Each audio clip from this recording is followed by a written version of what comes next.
The New Human Revolution, Volume 3, Chapter 4, Light of Peace.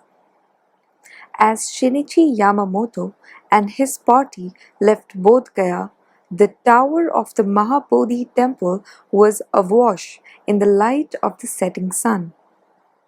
Today, February 4th, 1961, they had turned a new page in the history, erecting a guidepost for Kosenrufu in Asia and sending forth the light of peace. He would never forget this day, Shinichi thought. High Priest Nitatsu, Katsu Kiyohara, and Kenji Mikawa were with him in the car. If we have time, the High Priest said to Shinichi, why don't we stop by Eagle Peak? Okay, let's take a photo while we're there. High Priest Nitatsu broke into a broad smile. That's a wonderful idea. A photograph to mark the fact that the assembly at Eagle Peak has not yet dispersed. They drove towards Patna. The vast plains all around them dyed in the colors of sunset. To show his appreciation to their Indian driver, Shinichi cordially invited him to share some of the sweets and refreshment they had brought along. But the man declined, despite Shinichi's repeated urging. Finally, when Shinichi put some of the sweets in a separate box, the driver happily accepted them. Mikawa, the interpreter, explained to Shinichi. In India, it's very rare for employers and their employees to eat together. It's almost unheard of. So, no matter how much we may urge our driver to eat with us, he will feel it is improper to do so. A lot of inequality still remains in Indian society. It's a holdover from the old caste system. The Indian people were also discriminated against unfairly under British colonial rule. In that respect, surely no one longs for equality. Yes, that's probably true, Shinichi agreed. The country's long history of discrimination filled him with pain and anger. He sensed the pressing need to bring the light of Buddhism, a teaching that expounds the equality of all human beings, to shine on the people of India. A short while later, as the sun was setting on the horizon, they arrived at Rajgir, which under the name of Rajgriha had formerly flourished as the capital of the kingdom of Magad. This was the location of Eagle Peak. Nearby, they saw a concrete structure. Inquiring of someone standing outside it, they learned that it housed a natural hot spring spa.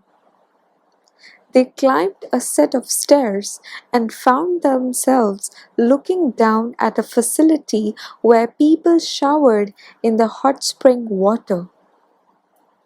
Hot springs are said to be rare in India.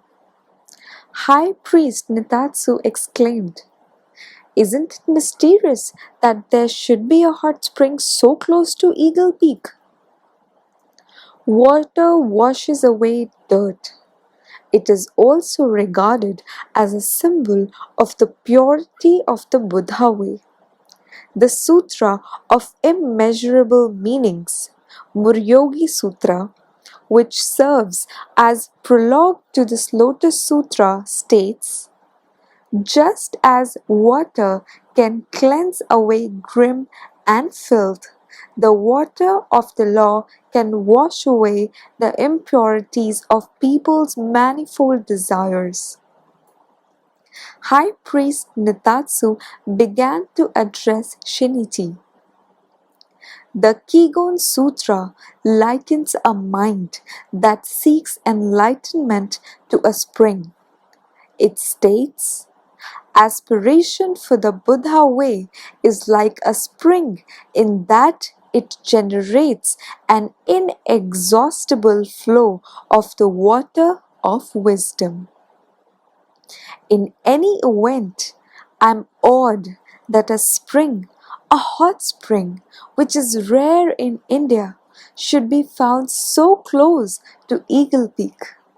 It reminds me of the natural spring found on the head temple grounds 5 years ago.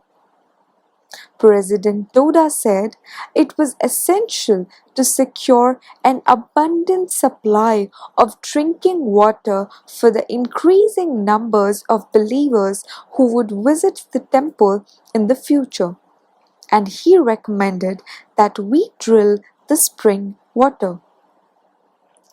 Previously, he had experts investigate the grounds, but they told us that there were no underground springs beneath the lava bed on which the temple is located. A contractor actually did some trial drilling, but with no success. But President Toda prayed earnestly, and when the contractor drilled again at a different location, water came gushing from the earth. President Toda was delighted. He called it an auspicious omen that Kosen Rufu was at hand, and he proposed that we hold a water festival to celebrate. At that time, I clearly sensed that pure water always springs forth where the true law flourishes. Shinichi said with a smile, since there is a hot spring here, perhaps Shakyamuni himself made us of it to bathe. I'm sure he did. He probably bathed here to refresh himself mentally and physically before making his way up Eagle Peak to preach the law. By the way, it's quite already late. We don't really have time to climb Eagle Peak, do we? The high priest said regretfully, gazing up at the darkening sky. No, we don't. But remember, wherever the Gohonzon is enshrined and wherever people gather to fight for Kosunrufu, that place is Eagle Peak in the truest sense. So, from that perspective, we are always on Eagle Peak. Shinichi returned. The high priest laughed heartily and said, you are absolutely right. By the time the group returned to their hotel in Patna, it was already after 10 p.m. They all felt a sense of joy and relief and pleasant exhaustion at having completed an important mission. The next morning, Shinichi and the others went to the banks of the Ganges to collect sand and pebbles that would be placed in the foundation of the grand reception hall to be built at the head temple.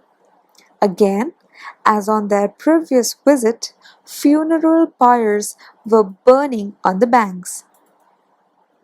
Curious onlookers gathered around them as they set about their task. Some children, perhaps 7 or 8 years old, cheerfully began to help them gather pebbles and sand. Though it was obvious from the youngsters' dress that they were poor, their eyes sparkled with a pure and trusting light. When Shinichi gave each of them a ballpoint pen or other small trifles he brought along with him, The children jumped up and down with innocent delight. It was a heartwarming sight. None of these children was blessed with favorable circumstances.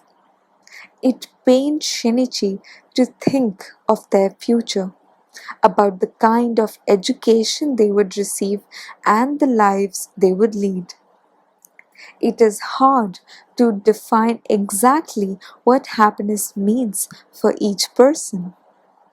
Nevertheless, Shinichi felt that adults had a duty to create an environment in which children would study without the pressing weight of poverty, to provide them with an opportunity to develop and freely display their potential in society. The reason Josei Toda had proposed they gather sand and pebbles from the Ganges and high quality building materials and fittings from various parts of the world for the grand reception hall was not simply to dignify the structure. It was a reflection of his earnest prayer for the peace and prosperity of each country. Whenever Shinichi thought of this, he was keenly reminded of the weight of the mission and responsibility that rested on his shoulders. After completing their task on the banks of the Ganges, they visited the Patna Museum. Patna has a rich history. In ancient times, it was known as Patliputra, a site that many rulers had chosen as their capital. The museum boasted a collection of quite essential Indian art that strongly evoked the city's ancient splendor. The group was specially taken by lion and ox-shaped ornaments and other artifacts said to date from around the time of King Ashoka, the third monarch of the Mauryan dynasty. Western researchers originally believed that Ashoka was a fictional figure of Buddhist legend. However, with his edicts inscribed in the ancient Prakrit script on rocks and stone pillars throughout his kingdom were deciphered in 1837, Ashoka was discovered to be an actual historical figure who ruled his kingdom by the Dharma, the Buddhist law. For many centuries, Ashoka, who today shines in the pages of history as a great philosopher king, remained obscured, buried beneath the shifting sands of time.